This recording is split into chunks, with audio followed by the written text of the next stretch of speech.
Igwe ekene m unu. Onye anyị nụrụ bi tata bụ Chief Honorable Nnaemeka Akobi Udodi n'Obi Ogidi. Onye a bụkwa President Akananu Central Union nke unu ma na ọnwa Ogidi bụ kwọta ya ka o si ya wee pụta.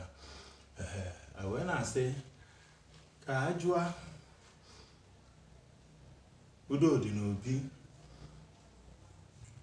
ife a melụnụ osisi adalụnụ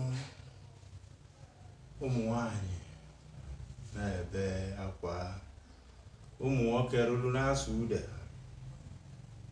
Ajụọ ya ka o si wute ndị Ogidi. Kedu onye ọnwa bụ n'Ogidi Akananu a si pụta? Chief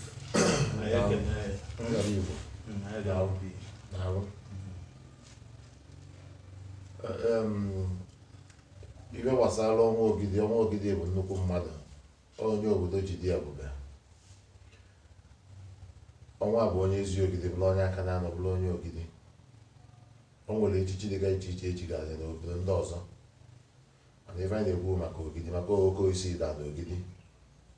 O tega anyị bebe, mana anyị sị ka anyị ghara ibe ka ndị na-enwere olileanya, bikọs ọnwa bụ ezigbo mmadụ. Ọnwa wutere onye ukwu, wute onye nta, bikọs onye ọbụla bụ onye Ogidi maala ọnwa. Ada nwere eji aja ife wee mara ya, ife eji wee mara ya bụ ezigbo ife o mere eme. O nyere ndị mmadụ akarị nne. Ọnwa tere ezi, ọnwa nyelụ scholarship, ọnwa tiri ọkụ. O mere many things, ndị o zijere obodo oyibo, ndị nọ n'ụlọ ọgwụ arụ na-adịrọ, ọ kwụrụ ụgwọ ụlọ ọgwụ, ndị ọ na-ataga na mba farilu nne. Onye aka ife anyị ji mee anyị na-ebe na eke isi da na ife emebinarụ anyị.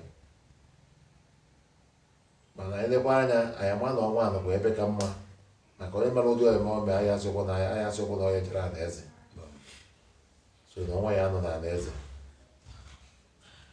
Ife anyị na-ayọkwa Chukwu bụ ka ewetakwala anyị ụfọ onye ya dịkwa ka ọnwa ya na Ogidi anyị n'aka na anọ n'ezi Ogidi,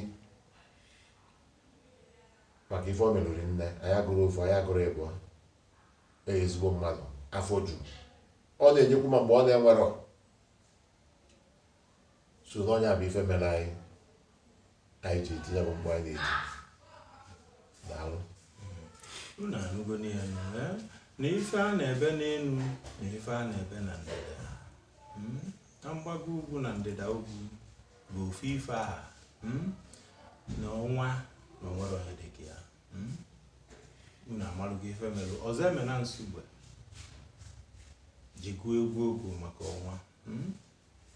Unu afụgo na onye ọbụla na-ekwu ofu okwu n'ebe ọnwa, ezigbo mmadụ, onwere onye dịka ya.